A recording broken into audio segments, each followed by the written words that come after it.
BJP Haryana की जीत का जश्न मना रही है। जाट गैर जाट की राजनीति में बीजेपी ने बाजी मारी है, लेकिन दूसरी तरफ बीजेपी के तमाम बड़े नेता ये कहते हैं, खासकर कांग्रेस और विपक्ष पर ये आरोप लगाते हैं कि वो जाति की राजनीति करती है, लोगों को बांटने की राजनीति करती है। लेकिन सच्चाई ये भी है कि बीजेपी को जहां जीत मिली है इस बार हरियाणा में या इसके पहले भी, वो कास्ट पॉलिटिक्स पर ही मिली है।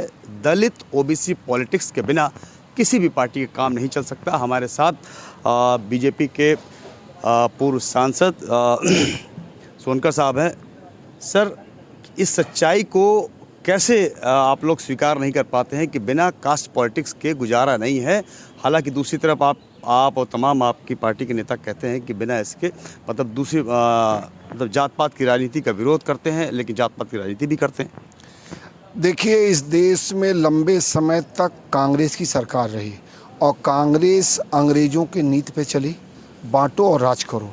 और आपने देखा होगा 2014 से जब से देश की बागडोर यशस्वी प्रधानमंत्री आदरणीय नरेंद्र भाई मोदी के हाथ में आई है, हम लोगों का पूरा प्रयास है सबका साथ सबका विकास।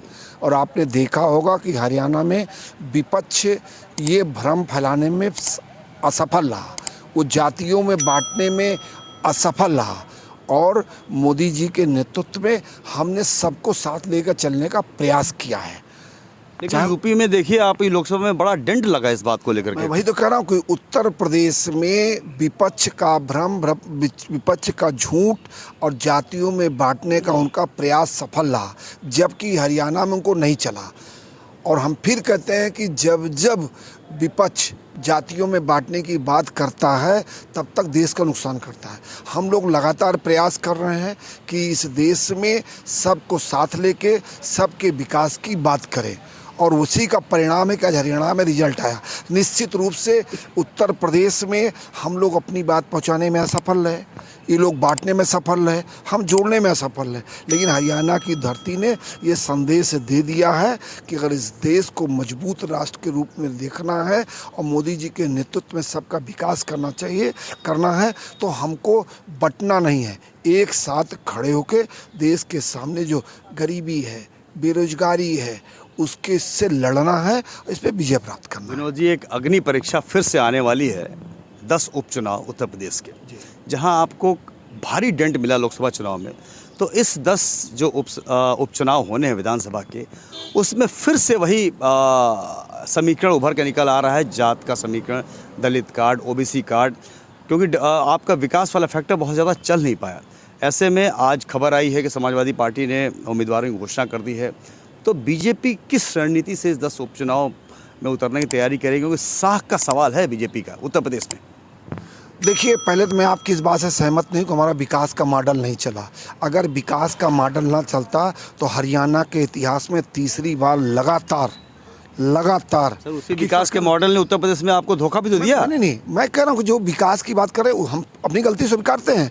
उत्तर प्रदेश में लंबे समय से समाजवादी और बहुजन समाज पार्टी की सरकारें रहीं और उन लोगों ने बहुत नीचे तक जाति को फैलाने का काम किया है, जातियों में बांटने का काम किया है। लेकिन हमारा प्रयास पहले भी था, आज भी और कल भी रहेगा कि हम जात से ऊपर की राजनीति करेंगे और सबको एक समाहित लेकर चल के साथ सरकार बनाए। जहां तक 10 सीटों का सवाल है, निश्चित रूप से हम वहां जीतेंगे। और ये उत्तर प्रदेश की बात जातियों में बांटने का, इस बात से कोई इनकार नहीं कर सकता कि इस देश में बहुसंख्यक ओबीसी और अनुसूचित समाज के लोग हैं। बिना उनको साथ में लिए, बिना उनको सम्मान किए, बिना उनको नेतृत्व दिए हम सरकार नहीं बना सकते। और सरकार लगातार प्रयास कर रही है, संगठन लगातार प्रयास कर रही है कि हम जहां एक तरफ एससी और ओबीसी को जोड़ने का काम कर रहे हैं, एससी ओबीसी को नेतृत्व देने का काम कर रहे हैं, एससी ओबीसी को सम्मान देने का काम कर रहे हैं, वहीं पर विकास भी हो, इसकी हमें प्रथम हम वरीयता में है। और आप अगर हमारा मॉडल ना चला होता तो आप हमको बताइए ना, उत्तर प्रदेश में 17 के बाद हम दोबारा सरकार बनाई। आज पिछले 35 सालों में लगातार दूसरी बार पूर्ण बहुमत की सरकार भाजपा की बनी कि नहीं बनी। अगर हमारे विकास के मॉडल को स्वीकारते नहीं तो हम कैसे सरकार बनती? ये विषय है कि लंबे समय से सपा बसपा की सरकारें रहने के कारण कुछ जातियों की बात होती है। विनोद जी, ये भी कहा जा रहा है कि जैसे ही नतीजे आए हैं, तमाम बीजेपी के वरिष्ठ नेता हों या कोई भी हो, मतलब वो खुल के बोलने लगा। ऐसा लग रहा है कि हरियाणा की जीत ने ऐसी संजीवनी दे दी है जिससे कि बीजेपी में एक उत्साह वापस आ गया है, जो थोड़ा बैकफुट पे थी अब फ्रंट फुट पे खेलने लग रही है। और ऐसे में दिल्ली, झारखंड, महाराष्ट्र, उत्तर प्रदेश के उपचुनाव, इन सब को लेकर के बीजेपी काफ़ी उत्साहित है। आपको लगता है कि हरियाणा के चुनाव ने का ये फैसला आगे आपको लाभ देगा?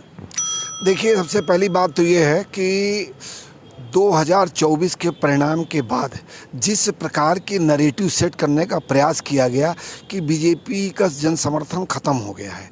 आप बताइए ना, जहाँ पर 14 से पहले क्या हालत थी, 14 हो 19 हो, हमारे गठबंधन को समर्थन मिला कि नहीं मिला, एनडीए को गठबंधन का समर्थन मिला कि नहीं मिला, और 10 साल बाद भी हमको समर्थन मिल रहा है। हाँ, समर्थन थोड़ा घटा है, लेकिन जिस प्रकार से नैरेटिव सेट कर दिया गया कि नहीं होता, हम लोग कोई निराशा में नहीं थे। लेकिन ये बात भी सही है कि हमसे ज़्यादा विपक्ष को हरियाणा की धरती ने करारा जवाब दिया है कि भाजपा और मोदी जी का कोई विकल्प नहीं है। बहुत बहुत धन्यवाद। तो विनोद सोनकर जो उत्तर प्रदेश से आते हैं, पूर्व सांसद है भारतीय जनता पार्टी के, और इनका साफ मानना है कि दलित ओबीसी की जो राजनीति है, जो बड़ा वोट बैंक है, बिना इसके काम नहीं चल सकता है, चाहे पार्टी भारतीय जनता पार्टी ही क्यों ना हो। कैमरामैन जहांगीर के साथ प्रशांत देव, न्यूज़ 24 दिल्ली।